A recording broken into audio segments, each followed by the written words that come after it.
روایات میں لکھا ہے کہ جب اہل حرم کا قافلہ کوفے سے گزرا تو مجمع کثیر میں سے ایک کوفی آگے بڑھا اور شہزادی زینب کبریٰ کے اونٹ کے قریب آ کر کہا، اے سخی کی بیٹی، اے ثانی زہرا، اے مشکل کشا کی لخت جگر، میری مشکل کو آسان کیجیے۔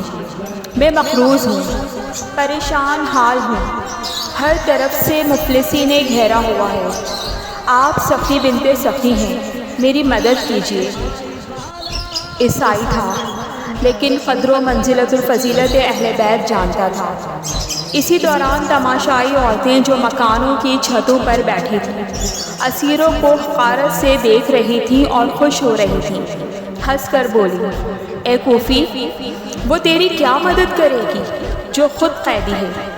یہ سننا تھا کہ ثانی زہرا کو جلال آ گیا۔ آپ نے فرمایا، اے نانا کی امت، کیا تم نے ہمیں مجبور سمجھ رکھا ہے؟ ہم لاچار نہیں بلکہ خوشنودی خدا کے لیے راضی برضا ہیں۔ ہم اہل بیت رسول ہیں، ہمیں مال دنیا سے غرض نہیں۔ ہماری شجاعت اور سخاوت کیا میدان کربلا میں دیکھی نہیں جب 9 لاکھ پر 72 بھاری تھے؟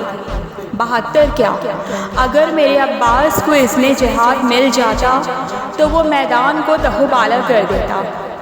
آج ہماری مصیبت پر خوش ہو کر ہنسنے والیوں، رسول خدا کو کیا منہ دکھاؤ گی جو انہوں نے پوچھ لیا کہ میرا کلمہ پڑھنے والوں، میرے جگر کے ٹکڑے کر دیے، میری آل کو سر برہنہ کر کے در بدر پھرایا، ان کو قیدی بنایا۔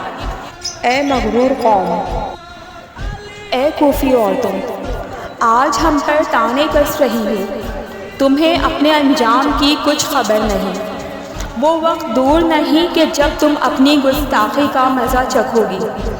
اس کے بعد اس حاجت مند کی طرف رخ کر کے کہا، اے کوفی، تو نے مجھے سخی بنت سخی کہا، تو نے میرا دل خوش کر دیا۔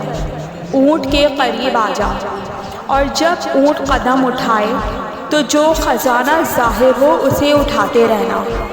اونٹ قدم اٹھا کر آگے بڑھتا رہا، وہ شخص دولت بٹورتا رہا، زمین خزانہ اگلتی رہی۔ کوفی حیران تھا، اتنا خزانہ ظاہر ہوا کہ وہ رونے لگا اور پکارنے لگا، اے بنت رسول، آپ حق بجانب ہیں، آپ مجھے اپنے نانا کا کلمہ پڑھائیے۔ اور وہ یہودی مسلمان ہو گئے، محب اہل بیت میں شامل ہو گئے۔ قافلہ آگے بڑھ گیا اور دوسری جانب عذاب الہی نازل ہوا۔ اس مکان کی چھت گر گئی جہاں پہ تماشائی عورتیں ہنس رہی تھیں، اور تمام عورتیں واصل جہنم ہو گئیں۔